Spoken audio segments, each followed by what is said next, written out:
Hello everyone, Anthony Austin here again, and we're going to be talking about something I should have done a couple years ago.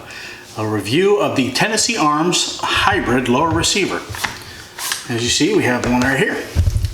Now this is a plastic lower receiver with brass inserts at the pistol grip area as well as where the buffer tube assembly hooks up to. So there's a brass insert in here and on here, and that's what's going to keep these things from breaking. So these are really lightweight, inexpensive. I think I paid $40 for mine, $39.99. You can't beat that. This is actually the third one I've owned, and I sold my other two, and the first one I ever owned I took to the Tactical Response Fighting Rifle class, and we shot over 1,000 rounds. This takes all mil-spec parts, so mil-spec buffer tube, mil-spec trigger assembly, mil-spec pins, and I've used 4 different types of magazines on here. Of course, the Magpul magazines as well as GI issue work perfectly. So I've never had any problem with any type of magazine feeding it or releasing from this lower receiver. Everything drops free, nice and neat, just like you expect it to. Now, this upper and, well, this whole assembly, I got it off of, the whole upper assembly I got off of Midway USA for around, I think it was $250 on sale. So it came with the whole upper assembly, stripped, of course. I had to put everything together, and buffer tube, a grip, and muzzle device, bolt carrier, basically everything except the lower receiver. I'm using a lower grip I got off of a Ruger AR-556. That's about the only piece on here that's really any different. I think the buttstock might be off the Ruger.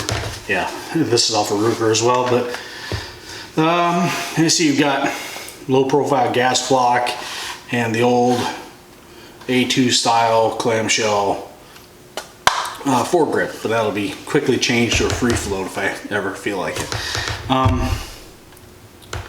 Yeah, but like I said, this is the third one we've had, and never had any problems with them. The only thing is, the first one I had, it was the buffer tube, the rear end of here was ever so slightly warped, twisted, like when cooling, from when it cools coming out of the molds.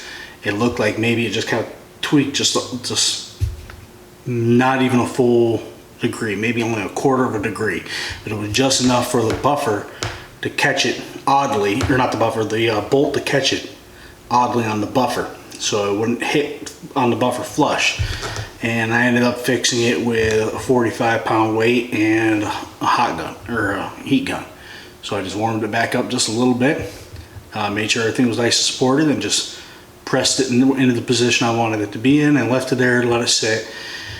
And after that, it was perfectly flush, 100% good. But the other two I've had no problems at all. And I must say, I got that first one when they very first came out, so maybe it was just with the early runs.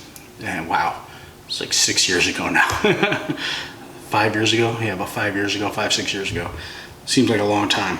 And I really should have done a review on that one, and I never did. And I got pictures I'll throw in there of it. And we have one that's 308, and I'll get that one done up. We're going to be turning that into a 6.5 Creedmoor semi-auto. I'm going to turn that into a do everything gas gun. I don't know, maybe I'll leave it 308 or 7.62 by 51, but we'll see. But anyways, these are awesome receivers. You see, we got the serial numbered block here, and everything's good to go. See? Empty. Flips right over and click. Yep. Can't really beat it. Everything fits in there nice and just exactly how it should. It comes apart exactly like any other would. A little bit tight on the takedown pins, but I like that. The only rattling you'll hear is that rear buttstock. See, I can't even make noise twisting it. Fits on there nice and snug. Cannot complain. Good to go. There's absolutely no reason not to run one of these unless you just want really fancy looking lower receivers. If you want the fancy milled aluminum stuff, that'd be the only other one I'd get besides just grabbing one of these inexpensive Tennessee Arms hybrids. So if you have any questions, feel free to ask. And I'll see you guys in the next video, which will be up shortly.